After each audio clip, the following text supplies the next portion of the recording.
Alors au niveau de l'aspiration des poussières, il y a plusieurs possibilités. La première possibilité, c'est qu'il n'y a rien du tout, donc on va mettre de la poussière partout, on va la respirer, ça va être nocif. Deuxième possibilité, c'est qu'on va mettre un sac à poussière. Normalement, toutes les ponceuses ont un sac à poussière. Donc ici, il y a un petit filtre à l'intérieur, donc moi, il est déjà tout abîmé. Alors il y a plusieurs choses à noter, c'est qu'il va se remplir très vite. Donc au bout de... C'est pas toutes les 2-3 heures qu'on va le changer, c'est plutôt au bout de 20 minutes, il sera déjà tout plein.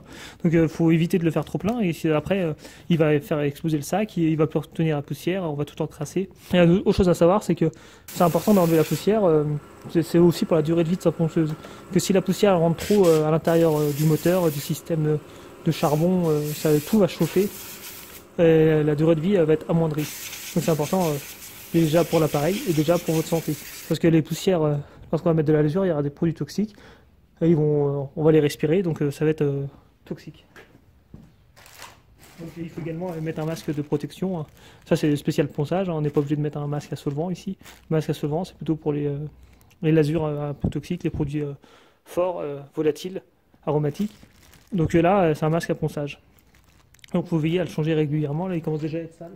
Première possibilité, ça va être d'utiliser un sac à poussière. Donc il y a autre chose à noter, c'est que là on a des trous où la poussière va rentrer, et lorsqu'on va acheter des bornes, là c'est un scratch, on va faire coïncider le trou avec le papier pour que la poussière soit aspirée. Donc là c'est une ponceuse qui aspire assez bien. J'en ai une petite, elle aspire beaucoup moins bien les poussières. Là elle arrive bien à les envoyer dans le sac, et en plus il y a un petit filtre à poussière. Ça c'est pas toutes les ponceuses qui l'ont. Donc voilà. Avec cette méthode-là, on va aspirer une partie des poussières. Donc la deuxième possibilité, ça va être de brancher sa ponceuse sur un système d'aspiration. Donc là, je ne veux pas parler des systèmes professionnels pour les menuisiers à plusieurs milliers d'euros ou pour un atelier. Là, un système que tout le monde peut mettre en place.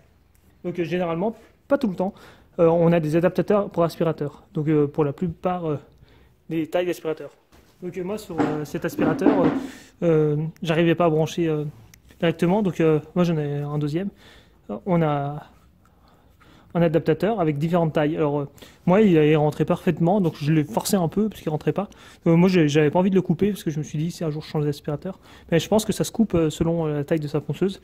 Donc on le fait rentrer d'un côté sur la ponceuse, et de l'autre on va brancher sur l'aspirateur. Donc je vais montrer. Là je prends ma ponceuse, l'adaptateur, et moi il rentre pile, hein, mais je pense que c'est conçu pour être coupé. Et là j'ai mon aspirateur. Moi comme aspirateur, je pense qu'il ne faut pas utiliser, c'est un gros, hein, c'est ce qu'on appelle de garage, de chantier, c'est un gros avec la poussière qui va tomber, donc il peut se remplir beaucoup, hein, ce type d'aspirateur. Et on va brancher le tout, et on va mettre en route la ponceuse et l'aspirateur. En termes d'inconvénients, il y a 2-3 inconvénients.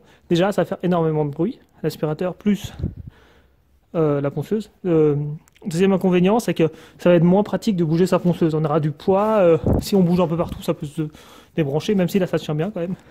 Donc c'est quand même moins pratique. Alors il y a plusieurs possibilités. On verrouille son accélérateur, et après on peut tenir parfois dans des endroits difficiles, on tient un peu son tuyau, son fil. Après on peut les raccorder, on a plusieurs techniques.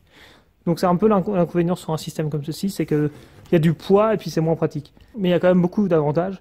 Alors premier avantage, on va vraiment aspirer fortement. On va mettre l'aspirateur, on va sentir que ça va aspirer dessous. Deuxième avantage, on va pas s'arrêter tous les quarts d'heure vider son sac. Après on va quand même moins respirer de poussière, parce que moi je l'ai noté, je suis assez sensible quand il y a de la poussière, ça me fait éternuer, tousser. Là j'en ai beaucoup moins. Et on va préserver un peu la vie de sa ponceuse, car il y aura moins de poussière qui va se mettre, toute la poussière va être aspirée. Donc également on va avoir une zone de travail beaucoup plus propre, hein. Toutes les petites poussières vont être aspirées, hein. Pas les gros éclats. Et après, en termes d'inconvénients, c'est qu'il faudra 2 prises. Donc après, il faudra, en termes de puissance, une prise adaptée, hein. Là, elle fait 300 watts, l'aspirateur il fait peut-être 2000. Donc il faut arriver à avoir soit une rallonge, soit plusieurs prises, ou une multiprise qui accepte d'avoir une puissance d'à peu près 3000 watts. Ça dépend de la puissance de ces ponceuses. Donc après, on peut s'en mêler avec les fils, hein, mais c'est quand même beaucoup plus pratique. Alors, et puis là, il faut vraiment mettre les masques pour le casque pour le bruit, car ça fait quand même beaucoup de bruit. Je vais vous montrer la différence. Là, je vais allumer. Là, j'ai allumé l'aspirateur.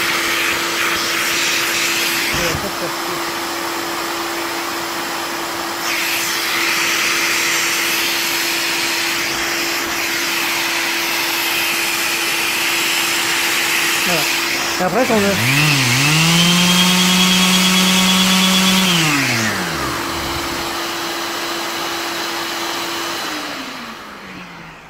a contrario, si je mets juste l'adaptateur, on a juste le bruit de la ponceuse, mais bon là il y a quand même beaucoup de poussière, mais on voit que ça fait quand même beaucoup plus de bruit. Donc des fois la rallonge, le fil de la ponceuse sera un peu court lorsqu'il faudra bouger avec les tuyaux. Il faut peut-être mettre des rallonges parfois. Donc voilà, pour mieux se protéger de la poussière, mieux protéger son plan de travail, mieux pour sa santé. Surtout que certaines poussières parfois elles peuvent être nocives pour la santé. Deuxièmement, elles vont user les machines. Alors le petit adaptateur, je crois qu'il coûte 4-5 euros, même pas. C'est pas très cher, on peut en trouver au magasin de bricolage. Moi je l'ai acheté sur internet. Il faut juste regarder, des fois peut-être le couper, alors ça moi je l'ai pas fait, mais selon la taille de sa ponceuse. Et je crois que ça doit s'adapter aux aspirateurs. Donc moi c'est l'aspirateur du garage, hein, un peu. Alors moi j'ai pas forcément de marque à conseiller, moi c'est un Sidamo. Mais je crois Karcher fait des bons aspirateurs.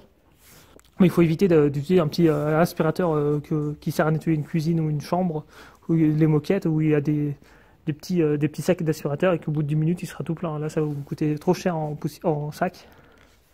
Donc voilà pour ce complément technique.